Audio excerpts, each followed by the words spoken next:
Nous avons 140 adhérents et sur ces 140, il y a à peu près 90 exposants au global pour les 3 expositions Masseret et Buril-Donzac, entre peintres, sculpteurs, artisans d'art et photographes.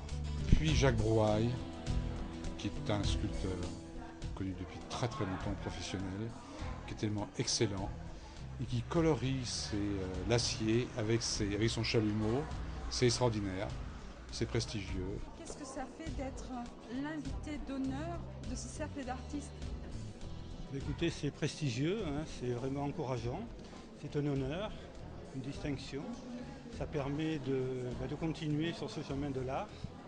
Et puis ce qui est agréable, c'est de venir un petit peu en province par rapport aux expositions parisiennes ou en Europe ou au-delà. Et on se ressource un peu et c'est très convivial. C'est pour ça que j'ai accepté de venir en Corrèze, au Donzac.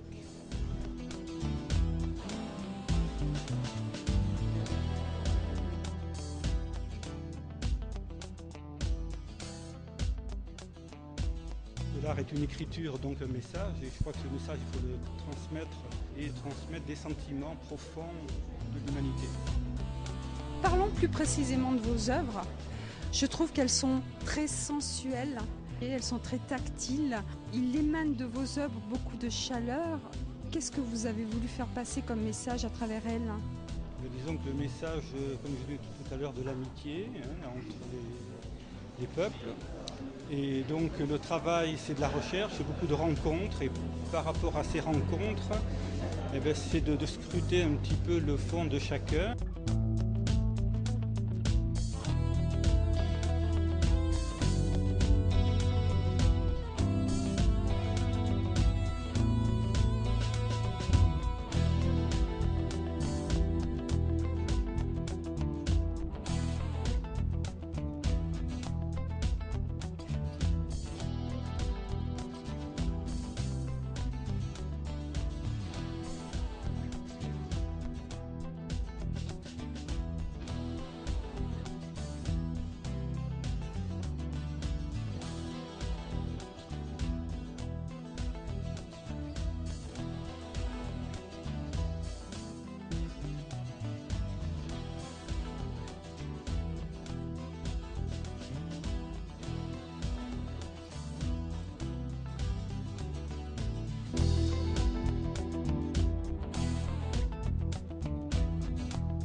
Ça fait quoi d'être distinguée par ses pairs?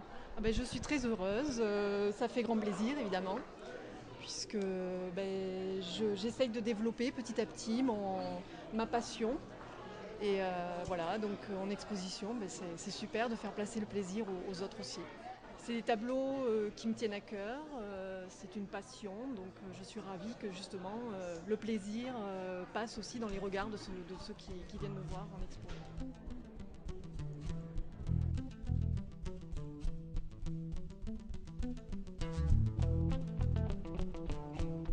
Je fais un petit peu de tout, nature morte. Bon, les corps, effectivement, c'est mon grand thème. En ce moment, ça me parle beaucoup. J'essaye de faire justement un style le plus près possible de la réalité.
Ça fait 5 ans que je fais partie de l'association du CAPM. C'est la première année que j'ai un prix de la Banque Tarnot, entre autres, pour mes photos. C'est à chaque fois une histoire de voyage. J'en fais un par an, je fais dans le monde et à chaque fois je fais un reportage, notamment sur les portraits parce que ces visages me parlent et on essaie déjà de parler avec les gens pour avoir le meilleur regard, le meilleur portrait. Très belle gueule, en plus c'est très coloré, ça ce sont leurs vêtements de tous les jours hein, et ça aide à la photo quand même. Puis après il y a la chance du photographe. La dame en bleu là, elle sortait de la mer, elle a défait son sari pour le faire sécher parce qu'il fait 35 degrés, fondit chéri. Donc si je ne suis pas là au moment où elle défait son sari, je rate la photo. Ça c'est la chance du photographe. Il faut en avoir un peu. Je me suis découvert en peignant parce que les amateurs d'art ou les personnes qui étaient intéressées par ce que je faisais me disaient mais comment se fait-il que vous faites des trompe-l'œil et vous faites des paysages qui n'ont rien à voir. Le trompe-l'œil, c'est que j'ai toujours vécu dans la précision, la rigueur, le millimètre, le centième, le micron. Les paysages, ça a toujours été mon envie de voyage, de rêver. Je suis breton, j'ai visité beaucoup de pays dans ma vie pour des raisons professionnelles et personnelles. Et à travers mes personnages, je donne envie d'avoir envie de partir.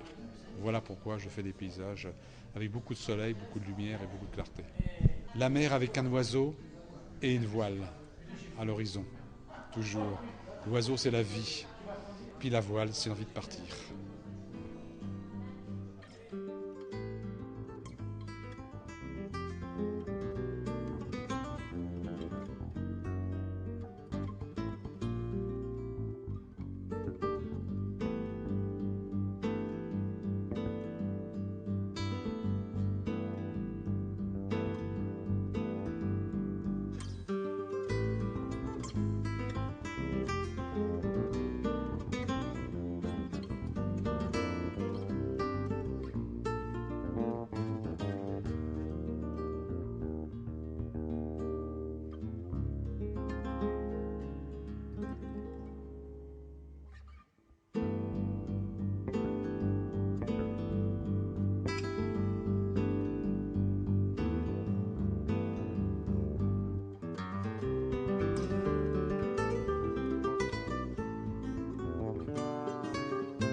fais un peu de tout, je suis comme un électron libre en fait. Je fais de pastel sec, de la peinture à l'huile, du pastel gras, mais j'aime surtout la peinture à l'huile. J'ai des inspirations de tout, ça peut être des voyages, des portraits, des paysages, des fleurs. J'aime bien toucher à tout, donc c'est vraiment... j'aime pas me laisser enfermer dans un style. Ben, ça m'apporte la joie de partager mes œuvres avec les autres personnes et puis toucher un peu leur âme. Les rencontres sont toujours très fortes, beaucoup d'amitié et puis des gens qui sont touchés, donc on peut parler de la même chose.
Un succès cette exposition, c'est vrai, parce qu'il y avait beaucoup de monde au vernissage, et encore des nouveaux artistes aussi prestigieux que les précédents.